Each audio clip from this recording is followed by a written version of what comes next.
வணக்கம். ஆகாஷ்வாணி புதுச்சேரி மாநில செய்திகள் வாசிப்பவர் கிருஷ்ணமூர்த்தி ராமசுப்ரமணியன்.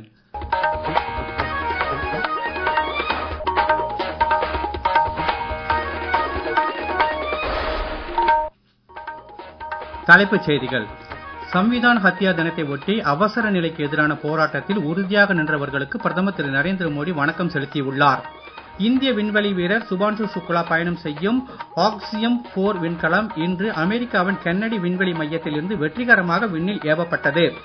விண்வெளி பயணம் மேற்கொண்டுள்ள இந்திய வீரர் சுபான்ஷு சுக்லாவிற்கு குடியரசுத் தலைவர் திருமதி திரௌபதி முர்மு, பிரதமர் திரு நரேந்திர மோடி ஆகியோர் வாழ்த்து தெரிவித்துள்ளனர். புதுச்சேரியில் கடலோர பாதுகாப்பு ஒத்திகை நிகழ்ச்சி இன்று நடைபெற்றது. இனி விரிவான செய்திகள்.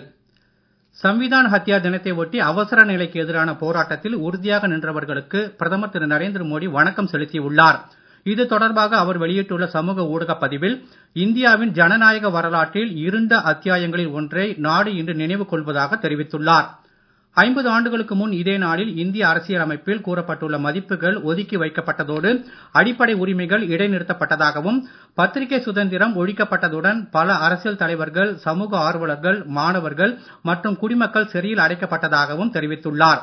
அவசர காலத்தின் போது இந்தியாவின் ஜனநாயக கட்டமைப்பை பாதுகாப்பதற்கும், தங்கள் வாழ்க்கையை அர்ப்பணித்த சுதந்திர போராட்ட வீரர்களின் லட்சியங்களை பாதுகாப்பதற்கும் நாடு முழுவதிலும் இருந்து அனைத்து தரப்பு மக்களுடன் பல்வேறு சித்தாந்தங்களை பின்பற்றுபவர்களும் ஒருவருக்கொருவர் நெருக்கமாக பணியாற்றினர் என்றும் பிரதமர் குறிப்பிட்டுள்ளார்.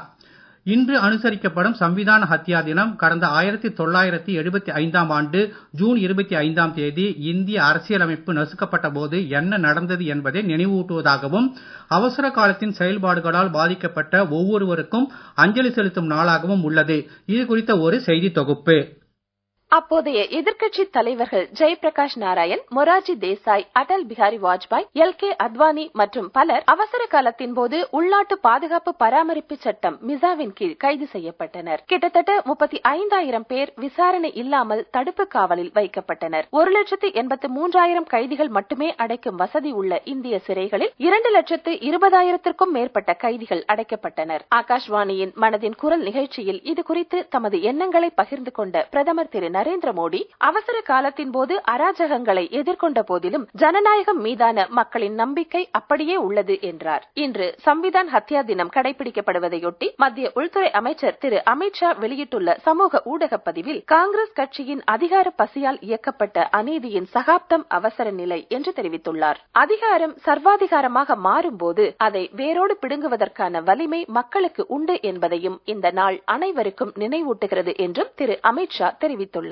பாதுகாப்பு அமைச்சர் திரு ராஜ்நாத் சிங் தமது சமூக ஊடக பதிவில், அவசர நிலையை அமல்படுத்தியதன் மூலம் இந்திய ஜனநாயகத்தை நசுக்க 50 ஆண்டுகளுக்கு முன்பு ஒரு மோசமான முயற்சி மேற்கொள்ளப்பட்டதாக தெரிவித்துள்ளார். பிஜேபி தேசிய தலைவர் திரு ஜே.பி. நட்டா, அவசர காலத்தில் ஜனநாயகத்தை பாதுகாப்பதற்காக தங்கள் இன்னுயிரை தியாகம் செய்தவர்களுக்கு அஞ்சலி செலுத்தினார். இந்திய விண்வெளி வீரர் சுபான்ஷு சுக்லா உள்ளிட்டோர் பயணம் செய்யும் ஆக்சியம் 4 விண்கலம் இன்று ஃபால்கான் 9 ராக்கெட் மூலம் வெற்றிகரமாக விண்ணில் ஏவப்பட்டது. அமெரிக்காவின் புளோரிடா மாகாணத்தில் உள்ள கென்னடி விண்வெளி மையத்தில் இருந்து ஏவப்பட்ட இந்த விண்கலம் நாளை மாலை 4:30 மணிக்கு சர்வதேச விண்வெளி மையத்துடன் இணைக்கப்படும் என தெரிவிக்கப்பட்டுள்ளது. விண்வெளிக்கு செல்லும் இந்த குழுவில் இந்திய வீரர் சுபான்ஷு சுக்லாவுடன் அமெரிக்கா, ஹங்கேரி, போலந்து ஆகிய நாடுகளைச் சேர்ந்த வீரர்களும் பயணிக்கின்றனர். கடந்த 1984ஆம் ஆண்டில் wing commander Rakesh Sharma Soviet நாட்டின் விண்கலத்தில் பயணம் மேற்கொண்ட 40 ஆண்டுகளுக்கு பிறகு விண்வெளிக்கு செல்லும் 2வது இந்திய விண்வெளி வீரர் கேப்டன் சுபான்ஷு சுக்லா ஆவார். தற்போது ஆக்சியம் 4 விண்கலத்தின் பயணம் மேற்கொண்டுள்ள குழுவினர் விண்வெளி நிலையத்தில் 2 வாரங்கள் தங்கி பல்வேறு ஆராய்ச்சிகளை மேற்கொள்ள உள்ளனர். இதற்கிடையே இந்திய வீரர் சுபான்ஷு சுக்லா தமது குழு விண்வெளியை அடைந்தது குறித்து மகிழ்ச்சியை வெளிப்படுத்தும் வகையில் செய்தி அனுப்பியுள்ளார். இந்திய வீரர் சுபான்ஷு சுக்லாவின் விண்வெளி பயணம் குறித்து குடியரசுத் தலைவர் திருமதி திரௌபதி முர்மு வெளியிட்டுள்ள வாழ்த்து செய்தியில், ஒரு இந்தியர் நட்சத்திரங்களுக்குள் பயணிப்பதை பற்றி ஒட்டுமொத்த தேசமும் உற்சாகமும் பெருமிதமும் கொள்வதாக தெரிவித்துள்ளார். நாசாவுக்கும் இஸ்ரோவுக்கும் இடையிலான நீடித்த கூட்டாண்மையை பிரதிபலிக்கும் வகையில் அமைந்துள்ள இந்த ஆக்சியம் 4 விண்கல பயணத்தின் வெற்றிக்கு தமது வாழ்த்துக்களை தெரிவித்துக் கொள்வதாகவும் அவர் தெரிவித்துள்ளார். பிரதமர் திரு நரேந்திர மோடி தமது சமூக ஊடகத்தில் வெளியிட்டுள்ள வாழ்த்துச் செய்தியில், இந்திய விண்வெளி வீரர் குரூப் கேப்டன் சுபான்ஷு சுக்லா சர்வதேச விண்வெளி நிலையத்திற்கு சென்ற முதல் இந்திய வீரர் என்ற பெருமையை பெறுவதாக தெரிவித்துள்ளார். 140 கோடி இந்தியர்களின் விருப்பங்கள், நம்பிக்கைகள் மற்றும் அபிலாஷைகளை குரூப் கேப்டன் சுக்லா தன்னுடன் எடுத்துச் சென்றதாகவும் பிரதமர் குறிப்பிட்டுள்ளார். நீங்கள் கேட்டுக்கொண்டிருப்பது மாநில செய்திகள். ஆகாஷ்வாணி செய்திகளை நேயர்கள் உடனுக்குடன் தெரிந்து கொள்ள எமது புதுச்சேரி மண்டல செய்திப் பிரிவின் சமூக ஊடகங்களான @airnews_புதுவை என்ற எக்ஸ் பக்கத்தையும், all India radio news Puducherry என்ற Facebook பக்கத்தையும், @RNU புதுச்சேரி என்ற யூடியூப் சேனலையும் அணுகலாம். தொடர்கின்றன.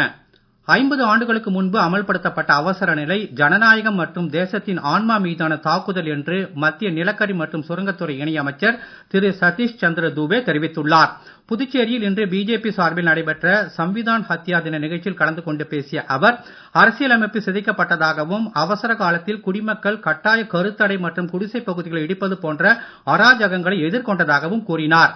அவசர காலத்தின் கொடூரங்களை நினைவு கூர்ந்த அவர், அந்த காலகட்டத்தில் வாழ்ந்தவர்கள் அந்த இருண்ட காலத்தின் நிகழ்வுகளை நினைத்து இன்றும் நடுங்கிக் கொண்டிருப்பதாக தெரிவித்தார். மேலும் பிஜேபியின் தலைமை அலுவலகத்தில் நடைபெற்ற அரசியல் சாசன படுகொலை தினம் தொடர்பான புகைப்பட கண்காட்சியையும் மத்திய இணையமைச்சர் திறந்து வைத்தார்.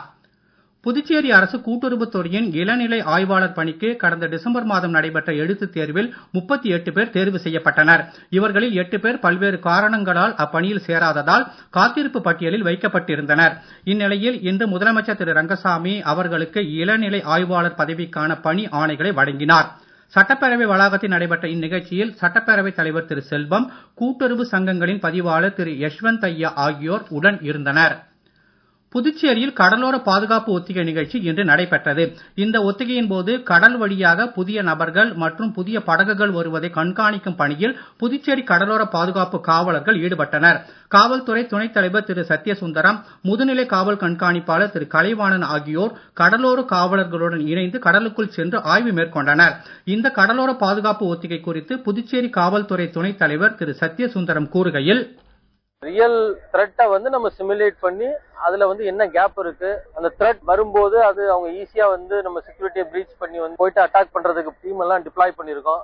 யாராவது பிரீச் பண்ண முடியுதா அப்படின்னு நம்ம பார்ப்போம். போட் பெட்ரோலிங் எல்லாம் நடந்துகிட்டு இருக்கு. ஃபிஷர்மேன் எல்லாம் போறாங்க, அவங்களையெல்லாம் நம்ம அலர்ட் பண்றோம். அவங்கள்ட்ட கொஸ்டின் பண்றோம். யாராவது புதுசா யாராவது நம்ம சீ வாட்டர்ஸ்ல என்ட்ரா இருக்காங்களா, யாராவது பார்த்தாங்களா, அவங்களுக்கு சாகர் கவச்ச பத்தி அவேர்னஸ் இருக்கா, ஃபிஷர்மேன் கம்யூனிட்டியை இன்வால்வ் பண்றதுதான் மெயின். அவங்களுக்கு எந்த அளவுக்கு நாலேஜ் இருக்கு, அவங்களுக்கு அவேர்னஸ் இருக்கா, அப்படி இல்லைன்னா நம்ம கிரியேட் பண்ணணும் இந்த எக்ஸசைஸ் மூலமா. இதான் one of the main motto இன்னைக்கு எக்ஸசைஸ். 2 days நடக்குது, இன்னைக்கு நாளைக்கு நடக்குது. மேட்டூர் அணையில் இருந்து திறக்கப்பட்ட காவிரி நீர் காரைக்கால் மாவட்டம் கடைமடை பகுதியான நல்லம்பல் நூலாறு தடுப்பணைக்கு இன்று காலை வந்து சேர்ந்தது. இன்று காலை 11 மணிக்கு நடைபெற்ற நிகழ்ச்சியில் குடிமைப் பொருள் வழங்கல் மற்றும் நுகர்வோர் விவகாரங்கள் துறை அமைச்சர் திரு PRN திருமுருகன் கலந்து கொண்டு குறுவை பாசனத்திற்காக காவிரி நீரை திறந்து வைத்தார். இந்நிகழ்ச்சியில் திருநள்ளாறு சட்டமன்ற உறுப்பினர் திரு PR சிவா, பொதுப்பணித்துறை அதிகாரிகள், விவசாயிகள் ஆகியோர் கலந்து கொண்டனர். காரைக்காலில் அடுத்த மாதம் 10ஆம் தேதி நடைபெறும் மாங்கனி திருவிழா முன்னேற்பாடுகள் குறித்த ஆலோசனைக் கூட்டம் பொறுப்பு மாவட்ட ஆட்சியர் திரு சுபாஷ் தலைமையில் இன்று நடைபெற்றது. இதில் துணை மாவட்ட ஆட்சியர் திரு செந்தில்நாதன், கோவில் நிர்வாக அதிகாரி திரு அருணகிரிநாதன், தெற்கு காவல் கண்காணிப்பாளர் திரு சுப்பிரமணியன் மற்றும் அரசு அதிகாரிகள் கலந்து கொண்டனர். ஆபரேஷன் சிந்து நடவடிக்கையின் ஒரு பகுதியாக இன்று காலை இஸ்ரேலில் இருந்து இந்திய விமானப்படை விமானம் மூலம் தாயகம் திரும்பிய 224 இந்தியர்களை மத்திய தொழிலாளர் மற்றும் வேலைவாய்ப்பு துறை இணையமைச்சர் திருமதி ஷோபா கரஞ்சிலே வரவேற்றார். இதுவரை 818 பேர் இஸ்ரேலில் இருந்து இந்தியா அழைத்து வரப்பட்டுள்ளனர். இது குறித்து கருத்து தெரிவித்துள்ள மத்திய வெளியுறவு அமைச்சகம், இந்திய குடிமக்களின் பாதுகாப்பிற்கு அரசு எப்போதும் முன்னுரிமை அளிக்கும் என்று தெரிவித்துள்ளது. மேற்கு திசை காற்றின் வேக மாறுபாடு காரணமாக அடுத்த 2 தினங்களுக்கு தமிழகத்தின் ஓரிரு இடங்களிலும் புதுச்சேரி மற்றும் காரைக்காலின் ஒரு சில பகுதிகளிலும் இடி மின்னலுடன் கூடிய மிதமான மழை பெய்யக்கூடும் என சென்னை வானிலை ஆய்வு மையம் தெரிவித்துள்ளது. ஓரிரு இடங்களில் பலத்த தரைக்காற்று மணிக்கு 40 முதல் 50 கிலோமீட்டர் வேகத்தில் வீசக்கூடும் என்றும் தெரிவிக்கப்பட்டுள்ளது. மீண்டும் தலைப்புச் செய்திகள். சம்விதான் ஹத்யா தினத்தை ஒட்டி அவசர நிலைக்கு எதிரான போராட்டத்தில் உறுதியாக நின்றவர்களுக்கு பிரதமர் திரு நரேந்திர மோடி வணக்கம் செலுத்தியுள்ளார். இந்திய விண்வெளி வீரர் சுபான்ஷு சுக்லா பயணம் செய்யும் ஆக்சியம் 4 விண்கலம் இன்று அமெரிக்காவின் கென்னடி விண்வெளி மையத்தில் இருந்து வெற்றிகரமாக விண்ணில் ஏவப்பட்டது. விண்வெளி பயணம் மேற்கொண்டுள்ள இந்திய வீரர் சுபான்ஷு சுக்லாவிற்கு குடியரசுத் தலைவர் திருமதி திரௌபதி முர்மு, பிரதமர் திரு நரேந்திர மோடி ஆகியோர் வாழ்த்து தெரிவித்துள்ளனர். புதுச்சேரியில் கடலோர பாதுகாப்பு ஒத்திகை நிகழ்ச்சி இன்று நடைபெற்றது. இத்துடன் இந்த செய்தி அறிக்கை நிறைவு பெறுகிறது. வணக்கம்.